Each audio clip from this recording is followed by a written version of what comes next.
বাংলাদেশের দক্ষিণ পূর্বাংশে এবং তৎসংলগ্ন উত্তর পূর্ব বঙ্গোপসাগর এলাকায় একটি লঘুচাপ তৈরি হয়েছে, যেটি এখন বর্তমানে সুস্পষ্ট লঘুচাপ আকারে একই এলাকায় অবস্থান করছে। এই সুস্পষ্ট লঘুচাপের প্রভাবে দেশের দক্ষিণ অংশে অর্থাৎ খুলনা, বরিশাল, চট্টগ্রাম, ঢাকা এই বিভাগসমূহের কোথাও কোথাও ভারী থেকে অতি ভারী বর্ষণের সম্ভাবনা রয়েছে। এর প্রভাবে পাহাড়ি এলাকায় ভূমিধসের সম্ভাবনা রয়েছে। বেশি পাকা টমেটো আর সিক্রেট রেসিপির কম্বিনেশনে তৈরি প্রাণ সসের বস। খুলনা, বরিশাল, চট্টগ্রাম ও ঢাকা বিভাগের কোথাও কোথাও ভারী থেকে অতি ভারী বর্ষণের সম্ভাবনা এবং সেই সাথে চট্টগ্রাম বিভাগের পাহাড়ি এলাকায় ভূমিধসের সম্ভাবনা রয়েছে।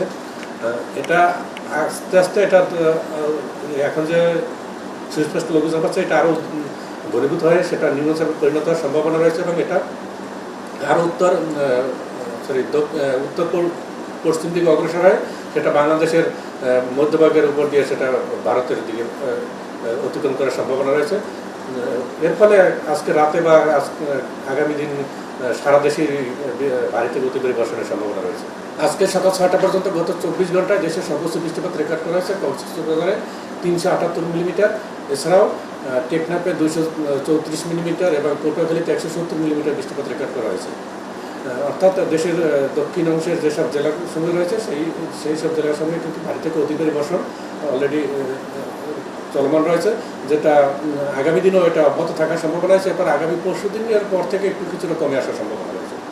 আমরা কিন্তু পূর্বাভাসটা দিয়ে দিই। পূর্বাভাসের প্রেক্ষিতে যে পদক্ষেপগুলো সেটা কিন্তু দুর্যোগ ব্যবস্থাপনা মন্ত্রণালয়ের অধীনে যে সংস্থাগুলো আছে তারা এগুলো নিয়ে থাকেন। কত নম্বর আপাতত দিয়েছে বা উত্তর বঙ্গোপসাগরে যে দমকা বা ঝড়ার প্রভাব রয়েছে, এর প্রভাবে আমরা বাংলাদেশের যে সমুদ্র বন্দর সমূহ আছে সেই সব সমুদ্র বন্দর সমূহকে 3 নম্বর স্থানীয় সতর্কতা সংকেত দেখিয়ে যেতে বলা হয়েছে। আসলে যে টাইফুন ইয়াগি এটা স্থলভাগের উপর দিয়ে যখন আরও পশ্চিম দিকে অগ্রসর হয়েছে, সেটা আস্তে আস্তে দুর্বল হওয়ার পরে এটা বঙ্গোপসাগরে গতকালকে রাতে এসে পড়েছে।